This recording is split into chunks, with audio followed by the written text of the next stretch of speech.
இயேசு கிறிஸ்து நம்மளோட பாவங்களுக்காக தான் சிலுவையில் அறையப்பட்டு மரிச்சார் அப்படின்னு சொல்லி நம்ம எல்லாருக்கும் தெரியும். ஆனால் ஸ்பெசிஃபிக்காக ஏன் அவர் சிலுவையில் அறையப்பட்டு மரிக்கணும் அப்படின்ற காரணத்தை தான் இப்போ நம்ம தெரிஞ்சுக்க போகிறோம்.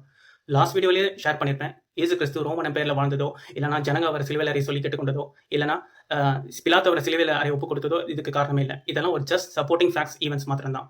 அப்போ ஆக்சுவல் ட்ரூத் என்ன அப்படின்னு பார்த்தீங்கன்னா, நாம் தெரிஞ்சிக்க வேண்டியது டு ஃபுல்ஃபில் ப்ராஃபஸி, அதாவது அவரை குறித்து சொல்லப்பட்ட வேதத்தில் சொல்லப்பட்ட தீர்க்க தரிசன வசனங்கள் நிறைவேறும்படிக்கு தான் இயேசு கிறிஸ்து சிலுவையில் மரிச்சார். அப்படின்னு எப்படி சொல்றீங்க அப்படின்னு பார்த்தீங்கன்னா, இயேசு கிறிஸ்து பிறப்பதற்கு சுமார் 500 வருஷத்துக்கு முன்பாகவே, ஏன் 1000 வருஷத்துக்கு முன்பாகவே இவர் இப்படிதான் மரிப்பார் அப்படின்னு கர்த்தர் தீர்க்க தரிசனமா வேதத்தில் வெளிப்படுத்தியிருக்கிறார். எங்கன்னு பார்த்தீங்கன்னா, தாவீது மூலமாகவும் கர்த்தர் ஜகரியா மூலமும் வெளிப்படுத்தியிருக்கிறார். தாவீது வந்து சாம்ஸ் சாப்டர் 22:16 நீங்க வாசிச்சு பார்த்தீங்கன்னா தெரியும். அங்க போட்டிருக்கோம், என் கைகளையும் கால்களையும் உருவ குத்தினார்கள் அப்படின்னு சொல்லி. அதே மாதிரி ஜகரியா சாப்டர் 12:10 நீங்க வாசிச்சு பார்த்தீங்கன்னா தெரியும். அதுல போட்டிருக்கோம், இந்த குத்தினி அவர்கள் என்னை நோக்கி பார்த்தார்கள் அப்படின்ற மாதிரி. இந்த 2 வசனமும் எழுதப்பட்ட காலம் பார்த்தீங்கன்னா, அப்போ குரூசிஃபிகேஷன் அப்படின்ற ஒன்று இன்வென்ட் படவே இல்லை. ஸோ இயேசு கிறிஸ்து பிறப்பதற்கு முன்பாகவே இந்த வசனங்கள் எல்லாம் சொல்லப்பட்டிருக்கு. இந்த குரூசிஃபிகேஷன் எக்ஸாக்டா இதை ஃபுல்ஃபில் பண்றதை நம்ம பார்க்குறோம். சரி, இது நாமளா தான் இப்படி நினைக்கிறோம் அப்படின்னா இல்ல.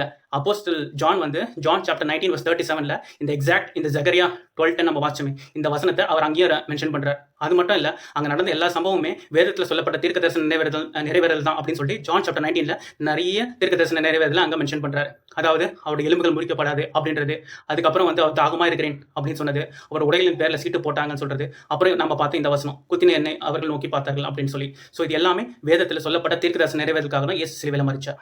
சரி, இதெல்லாம் மற்றவங்க சொன்னதா இருக்குது.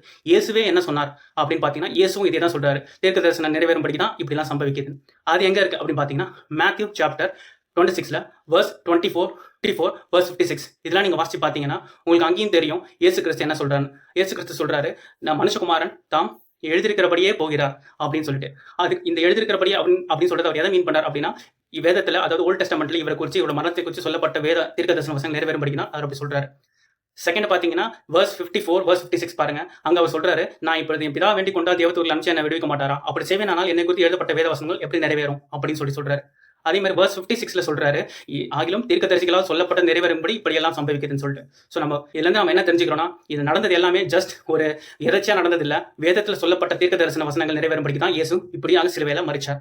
ஓகேங்களா? ஸோ நாம நீங்க தெரிஞ்சுக்க வேண்டிய ஒரு விஷயம் என்னன்னா, எழுதப்பட்டனால தான் இப்படி நடந்ததே காண்டி இப்படி நடந்தனால இப்படி எல்லாம் எழுதப்படல. தேங்க்யூ. God bless you.